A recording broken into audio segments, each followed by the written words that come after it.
quatrième, les messieurs, d'accord?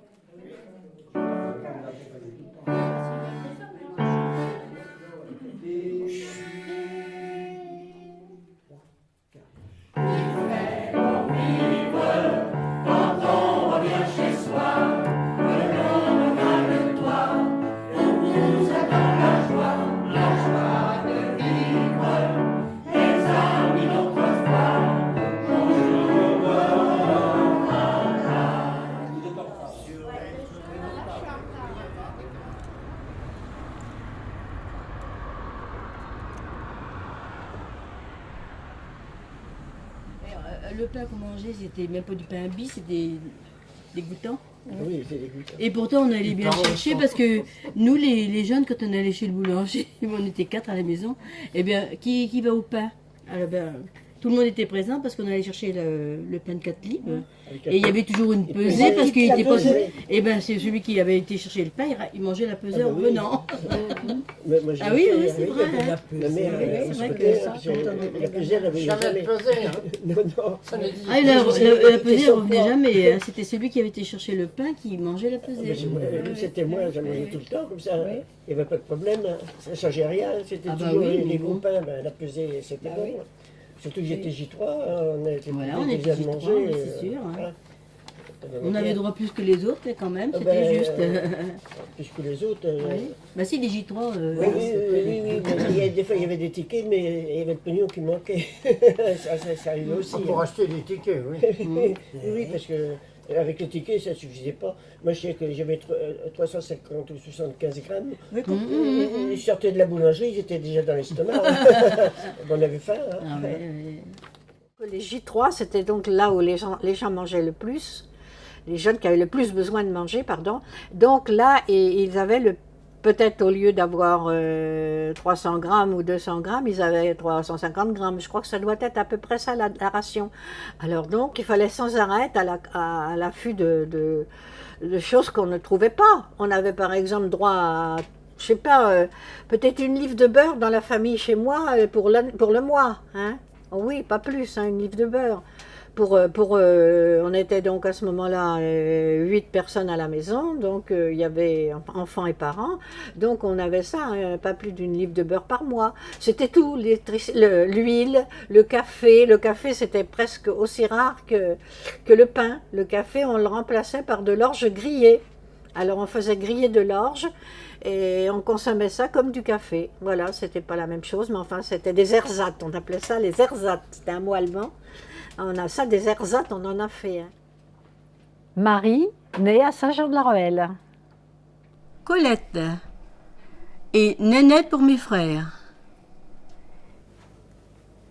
Turban Monique. Yvette Millet. Aimée Clérambault, 5 place Édith Piaf à Saint-Jean-de-la-Ruelle. Je suis née dans le Loir-et-Cher, comme la chanson à Michel Delpech. C'est bien. Le maire en un mot. Jean-Marie en 2 mots.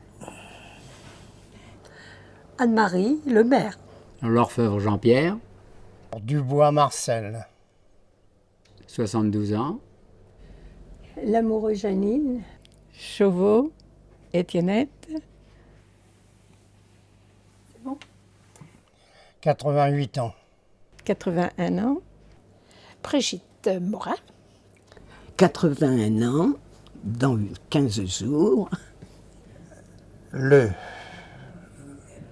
2 septembre 1938.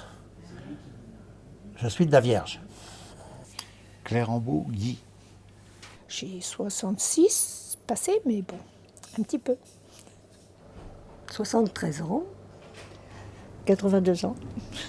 82 ans le 19 décembre. Je suis née le 11 octobre 23. 85 ans. 19 février 1927. J'ai 87 ans. Bientôt 88. Faut que ça suive. Hein. Et la déclaration de guerre, comment vous l'avez eue, vous? Nous, à Pâté. Ah oui, alors nous, pain, c'est le tocsin qui a sonné. Et quand le tocsin a sonné, on est sorti. Je pense que tout le monde s'y attendait. On l'attendait. Moi, je me revois en larmes sur la route. Alors, vous voyez, à peine 8 ans, en larmes sur la route. On savait que la guerre était déclarée. Alors donc, on est parti dans une voiture, une gerbière. J'aurais dû vous l'apporter en photo, parce que je fais un album pour mes petits-fils, et j'ai mis tout ça. Et j'ai mis les cartes de rationnement. Vous savez, j'en ai récupéré. J'ai la mienne et celle de ma mère. Alors, comme j'ai 2 petits-fils, je leur ai mis chacun. Alors, une gerbière, c'est donc un grand chariot où on met le blé, les gerbes de blé.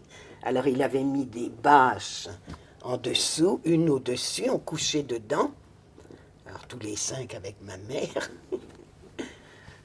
C'était des vacances, hein, quand on a 8 ans ou 5 ans. Et qu'on n'a pas eu qu'on n'a pas vu tirer sur quelqu'un. Oui, nous, ça s'est passé. On est passé qu'à travers la campagne. On a passé la Loire à Main-sur-Loire. Ouais.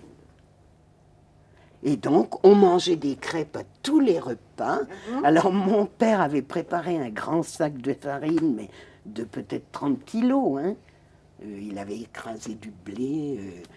Alors, donc, comme on avait ça de base, ma mère trayait des vaches de la ferme où on était, et les gens étaient partis, comme nous. Ils étaient partis, ils descendaient, on trouvait des œufs, alors vous voyez, farine, œufs, et... Et alors, on a tous, et avec mes frères et sœurs, on était heureux. Ah oui. Et alors, comment ça s'est terminé? Un de ces hommes qui était là, que j'ai en photo, a été jusqu'à la route, puisqu'on était loin de la route, et il revient en disant « Les Allemands sont arrivés. » Il venait de voir passer des Allemands. Bon, les Allemands étant arrivés là, on a pris nos clics et nos claques, je veux dire, et on est rentré à la maison. Parce qu'on ne devait jamais avoir les Allemands qui nous atteignaient. Ça devait durer que quelques jours, cette guerre. Bon, ben, ils étaient arrivés, on pouvait rentrer. Nous, on était à la campagne, on avait encore des animaux, on arrivait à trouver, par-ci, par-là. Mais les gens avaient très peu de viande, hein, c'était 100 grammes par semaine, je crois, quelque chose comme ça. Alors donc, la nourriture pendant la guerre, c'était vraiment, vous savez, je ne sais pas si vous n'avez peut-être pas entendu parler de Paris, mais Paris, les gens mouraient de faim. Hein. C'était le rutabaga, leur principale nourriture, hein, avec les tickets de rationnement, c'était le rutabaga. Alors, le rutabaga, c'est un navet que l'on donnait aux vaches, voilà. Mais les gens se contentaient comme ils pouvaient, voilà. Le rutabaga pendant la guerre, ça a toujours été célèbre, bien, c'est pour ça qu'il y a beaucoup de gens qui ne veulent plus entendre parler de rutabaga. Qu'est-ce que j'aime pas? Je vois pas un plat. Je vais dire le rutabaga pour dire quelque chose. Le rutabaga, mais quand il est avec un canard. Oh, le navet. J'aime pas le navet. Je déteste le navet. La betterave, en entrée. Alors, ce que je n'aime pas, ce sont les rognons et tous les poissons qui ont beaucoup d'arêtes. Le riz et les rutabagas, parce que j'en ai trop mangé pendant la guerre. Ah, la figue. Parce que j'en ai trop mangé étant au régiment, en Algérie. Une fois dans la semaine aussi, on mangeait des tranches de... Je ne sais plus comment ça s'appelait, mais c'était le pis de vache. Le pis de la vache, ça se mangeait comme une escalope. C'était mou. Donc quand j'y repense, je sais plus. Mais bon, c'était pas cher. Ma grand-mère, elle faisait des plats pas chers. C'était dans les années, je sais pas, 50, 49, 50 par là, 48. Mais je ne veux plus en parler parce que ça m'est resté des choses, c'est drôle. Alors ma grand-mère, quand on rentrait de l'école, elle nous préparait, et ça elle l'a fait encore pour mes enfants aussi, elle préparait des tartines de pain avec de la confiture de potiron. Et c'était notre goûter. Ça. En arrivant, on goûtait et après, c'était les devoirs. Dans mes voyages, combien d'orages, que de naufrages, mais en détour. Combien de fêtes, que de conquêtes, que d'amour sans amour. Italienne, circassienne, algérienne, chaque pays. Mode vêtune ou blonde brune, et de chacune j'étais épris.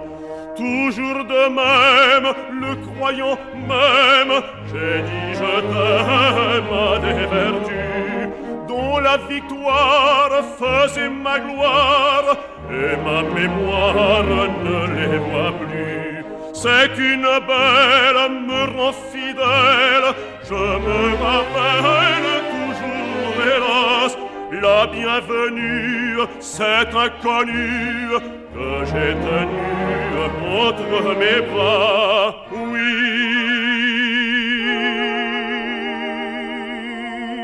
ville chérie, ô ma patrie, fais-je t'en prie parler les flots, et qu'on me rende cette Normande que je demande. Tes échos, pour la connaître, la voir renaître, et ma parette sortant des flots. Je ferai 1000, oui j'imagine, je ferai 1000 chante, je ne me rappelle plus, nouveau. Je ne me rappelle plus de la chanson, moi, vous me faites rire. Trop bien, Marcel, c'était magnifique. Merci beaucoup. J'ai pas de quoi. Alors la cuisine, moi, c'est ma femme qui s'occupe de tout. Ben, moi, je mange ici, dans le réfectoire, et le samedi et dimanche, je jeûne. Menteur. Merci. Ah bah si on raconte la popette d'armée, à quoi que Ouais, quand j'ai été au Sahara, j'étais bien nourri. J'étais dans c'est l'armée, bizarre. j'ai fait la cuisine, et la dernière semaine que j'ai passée dans l'armée, l'adjudant-chef, il a mis n'importe qui, parce qu'il m'avait pris, tu vas aux cuisines, moi ça me plaisait, donc je faisais à manger, je faisais... Il a mis un gars qui leur a fait des pâtes au vin rouge. Non, moi, j'ai fait une corvée de cuisine, ouais, c'est pendant 1 mois. C'est la vaisselle après, oui, tout, les couverts et le machin, oui, pendant 1 mois. Et quand vous avez 100 couverts, hein, et puis vous avez quoi, une demi-heure pour le faire, même pas. Parce que après, ça marche à l'horaire, à l'armée, hein, c'est pas... Hein. Alors, pendant l'été, bien sûr, maman cueillait des seaux d'haricots verts à chaque fois, et il fallait les équeuter. Alors, avec mes sœurs, maman et parfois une autre dame, si elle se trouvait là, nous les équeutions en chantant, en racontant des histoires, des devinettes, et tout ce qui pouvait nous occuper l'esprit tout en travaillant. C'était vraiment ça.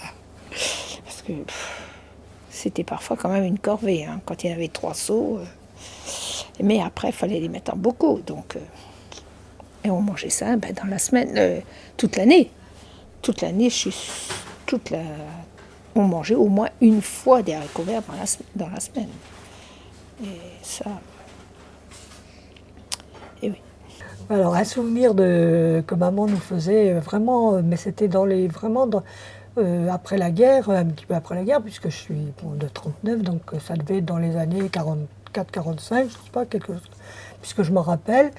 Donc, je vois encore maman avec un grand plat de pâtes qu'elle mettait au four. Il y avait du beurre, je me souviens qu'elle mettait du beurre. Elle beurrait un plat, elle mettait des pâtes cuites et elle coupait les pommes en lamelles qu'elle mettait par-dessus. Je ne sais pas trop si elle ne mettait pas aussi un peu de beurre et puis du sucre. Mais je me rappelle, c'était un régal.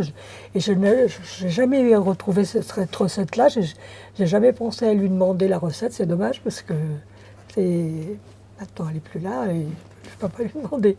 Mais j'étais contente hier, l'autre lundi, de parler de ça et que Marie elle se rappelait aussi. Alors donc c'est pas de l'invention, quoi. Quand j'étais petite, et même après avec nos enfants qui ont maintenant plus de 40 ans, nous allions à la ferme chercher le lait avec une laitière ou 2 laitières. Et en arrivant, bien sûr, il fallait faire bouillir le lait, ce qui donnait une épaisse couche de peau de lait, parce que le lait était riche, ça faisait une grosse peau. Et avec cette peau, nous faisions des petits gâteaux secs que nous mangions régulièrement. Et nous en avions beaucoup et tout le monde aimait ça. Mais de tout petit jusqu'à l'âge de... quand les enfants étaient petits, on faisait comme ça. Tant qu'on a pu avoir du lait de vache, on n'achetait pas du lait en boîte ou en brique ou en pot. C'était vraiment du lait frais. Et nos enfants ont connu le vrai goût du lait. Et... tous les repas, presque du dimanche, c'était les œufs à la neige qu'elle faisait, mais super bien, avec la caramel au fond. J'aimais vraiment beaucoup. Et je ne sais pas pourquoi. Je me suis jamais mise à le faire, parce que j'ai peur de les rater, j'ai peur de pas que ça... Je me dis que c'est trop dur, je ne sais pas pourquoi, c'est dans ma tête. Mais quand je vais quelque part, s'il y a à choisir un dessert, je choisis toujours ce dessert-là, hein, les œufs à la neige. Alors on prépare le lapin, on le coupe, on le badigeonne, qu'on a fait fondre le beurre fondu avec la moutarde à l'ancienne, on mélange bien, et avec on poivre, on sale, poivré, salé, et avec un pinceau, vous badigeonnez le lapin. Du beurre ramolli, de la levure délayée avec un tout petit peu d'eau, un brin de sel, un brin de sucre. La faire cuire pendant 2h30 avec thym, laurier, oignon, une carotte coupée en morceaux. Et par-dessus, nous mettons les poires disposées tout autour et un mélange de pâte d'amande. Avec un peu de lait. Après, quand le chocolat est froid, je mets les jaunes d'œufs. Pendant ce temps-là, je bats les blancs en neige. Et je mélange tout et je mets mon plat au frigo. Je laisse lever pendant 2 ou 3 heures. Je remue à nouveau. Je verse dans un moule et je la laisse lever. Il faut l'arroser de temps en temps. Et ça dépend de la grosseur du gigot. Ça met un certain temps à cuire. Thermostat 8 et on le laisse cuire 35 minutes. À 200 degrés. Ça, c'est précis. Et puis la servir bien chaude, avec la bonne vinaigrette. Voilà. C'est pas trop difficile.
Voilà, après on a donc, nous à la campagne, on a le jour où on tuait le cochon.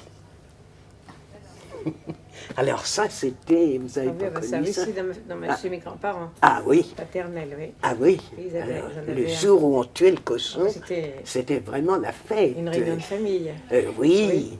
Alors C'est pour donc ça que- le tueur de cochons venait le matin de bonne heure, ce qu'on ne reverra jamais. Il faut emmener les cochons, je ne sais pas où maintenant pour les tuer. Oui, je sais pas, oui, ça se fait plus dans les Ah familles. non, même plus dans les petits villages comme Pâté et tout ça. Oui. Hein. Ah non, c'est interdit. Alors on tuait le cochon, donc il y avait du boudin, Dans la cheminée. des mètres et des mètres de boudin. Non, on le cuisait dehors. Ah oui. Vous voyez, dans des grandes casses. Je Et vois. après, nous les enfants, on portait du boudin et un petit morceau de cochon aux amis. Ah bon? Et ah oui, toujours André aussi, mon époux. Ah. Pareil. On partait avec un petit morceau de cochon, un morceau de boudin, et quand eux tuaient un cochon, ils nous apportaient pareillement. Ouais. Oui. Alors c'était la fête. Il y en a qui manquaient l'école parce qu'on avait le jour où on tuait le cochon. La période des vendanges correspondait aussi encore à la période des vacances parce que toute la famille était concernée en quelque sorte. Bon, le grand-père, les enfants, mes parents et nous les enfants qui n'allions pas encore à l'école ou même qui étaient sortis de l'école et qui travaillaient dans l'exploitation, si on peut appeler ça l'exploitation. Enfin, c'était toute une cérémonie quoi, dont j'ai gardé beaucoup de souvenirs, hein, c'est ça. Alors après, on rentrait le vin, on rentrait les raisins dans la grange au vin. Ça s'appelait comme ça, la grange au vin, où il y avait tout le matériel pour faire le vin. Le raisin, une fois écrasé, on le mettait dans la cuve. Et tous les jours, on apportait dans la cuve le raisin de la journée. Et puis, bon, quand la cuve était pleine, on en commençait une deuxième s'il le fallait. Et puis donc, alors là, ça devenait sérieux, c'est que il fallait fouler le raisin. Il fallait carrément le piétiner. Alors le grand-père, le soir, après la journée de vendange, il se lavait les pieds. Ma grand-mère lui apportait une bassine d'eau, une serviette. Mon grand-père se lavait les pieds avant d'aller dans la cuve et il piétinait le raisin dans la cuve parce qu'on mettait tout dans la cuve, on mettait le raisin entier. Donc, une fois que le jus était vidangé, il restait donc ce marc de raisin. Mais alors là, c'était précieux parce que dans l'hiver, on le travaillait pour en sortir l'alcool, l'eau de vie de raisin, l'eau de vie, c'était ça. On disait même la goutte chez nous. C'était la goutte. Alors la goutte, c'était presque une panacée. On s'en servait quand on avait une écorchure, quand on avait mal aux dents, quand on avait toutes sortes de petites choses. C'était, allez, prends une goutte ou mets de la goutte, ou voilà. Mais ça, c'est des utilisations de l'eau de vie. C'était quelque chose, on ne pouvait pas s'en passer. Hein. Il n'y avait que ça presque comme remède dans les familles. Hein. Ah oui, c'était vraiment quelque chose. Hein. Alors c'était donc fait avec l'extrait. Alors c'était le bouilleur de cru. C'était un homme qui passait tous les hivers. Il était fixe. Il avait un point fixe dans un endroit et tous les vignerons apportaient à tour de rôle leur marc de raisin pour que le bouilleur de cru extrait l'alcool de ce reste de vigne, quoi, de ce reste de raisin. Je suis né au mois d'août, d'ailleurs c'est beau, il c'est chaud. Et le docteur qui accouchait ma mère s'occupait de ma mère. Et comme moi j'étais un prématuré, je faisais à peine 1 kilo, il m'avait mis sur la table à côté, là, et la sage-femme est arrivée et dit « il n'est pas mort ». Elle a attrapé de la goutte, hop, m'a fait boire un petit peu de goutte qui m'a réveillé. Alors mon père disait après partout, il a commencé à boire du cognac à la naissance, il va me coûter cher. Et après j'ai été dans une boîte à chaussures, passé, mais jusqu'à temps que je récupère. Bon, je devais pas mourir, hein. C'est pas mon heure. Voilà. Je ne me souviens de rien, mais si tu veux, je peux te raconter quelque chose que j'ai oublié.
Thank you.